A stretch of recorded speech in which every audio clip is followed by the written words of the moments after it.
In Ephesians chapter 5, verse 15,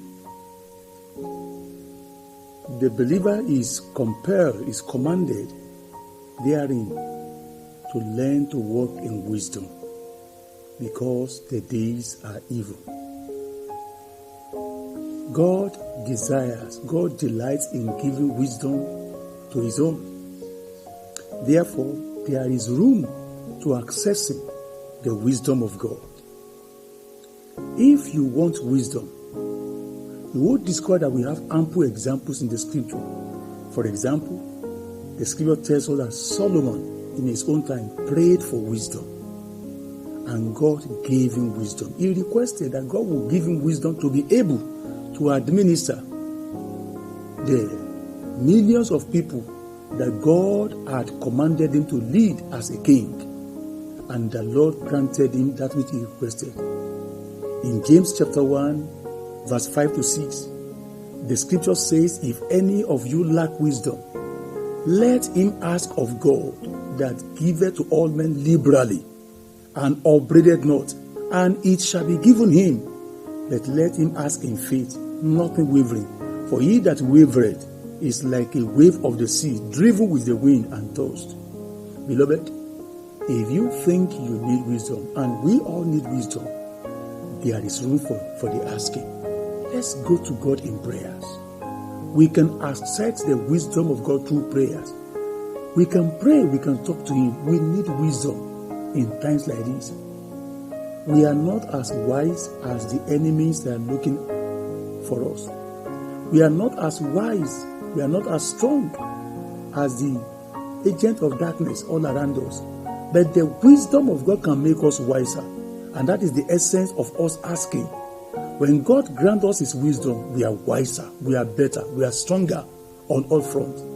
Therefore, if you want to operate in victory, ask for the wisdom that is from above, the wisdom that is not sensual, the wisdom that is not satanic. Ask for the supernatural wisdom of God, the wisdom that comes from answer from the throne of grace. I encourage you, go to God to ask for wisdom in prayers. Seek the face of God. Matthew 7:7 tells us to ask, to seek, and to knock. When we do that, answers will come our way.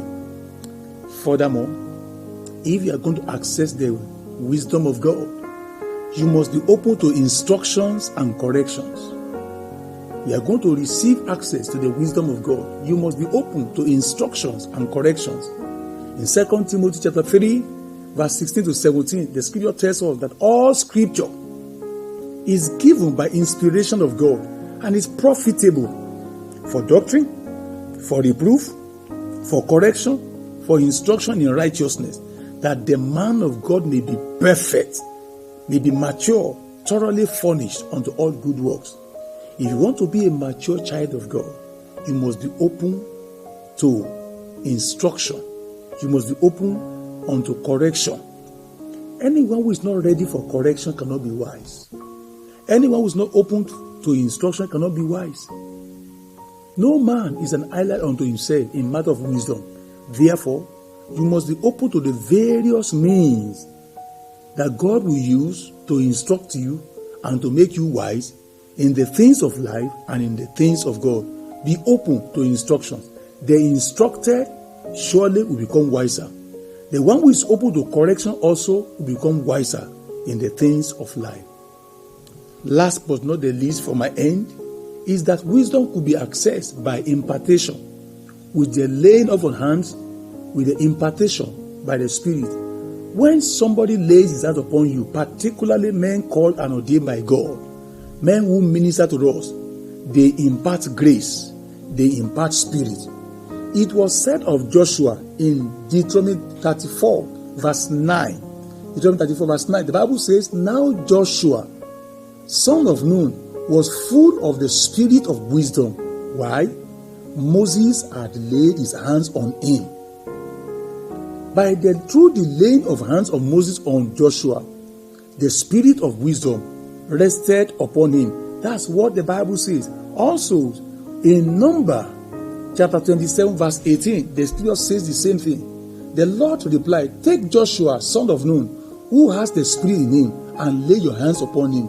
And this is what Moses did. And the Spirit of wisdom that was on Moses also rested upon Joshua. So when men of God, servant of God, who carried and demonstrate the Spirit of wisdom, when they lay hands on you by impartation, the Spirit of God can also rest on you, the Spirit of wisdom.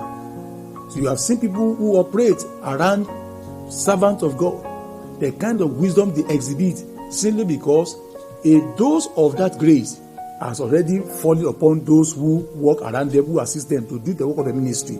So wisdom could come by impartation. Today, I pray for you as a child of God, that in all ways, in all ways of life, as you pray, seeking the face of God in the place of prayer, seeking wisdom, may the Lord answer you speedily in the name of the Lord Jesus Christ. I also pray that as you open and you are yielded to instruction and correction, may you receive the wisdom of God as promised in His word in the name of the Lord Jesus Christ. I also pray for you that whatever be the means and the way that God used to impart your life through the Spirit of wisdom, may the Lord so do that in the name of Jesus Christ. It shall be well with you, and the grace of God will rest upon you. Blessed be the name of the Lord. Father, we thank you for this word. Thank you because the grace of your word will go with your word in Jesus' name. Blessed be your glorious name. In Jesus' name we have prayed. Amen.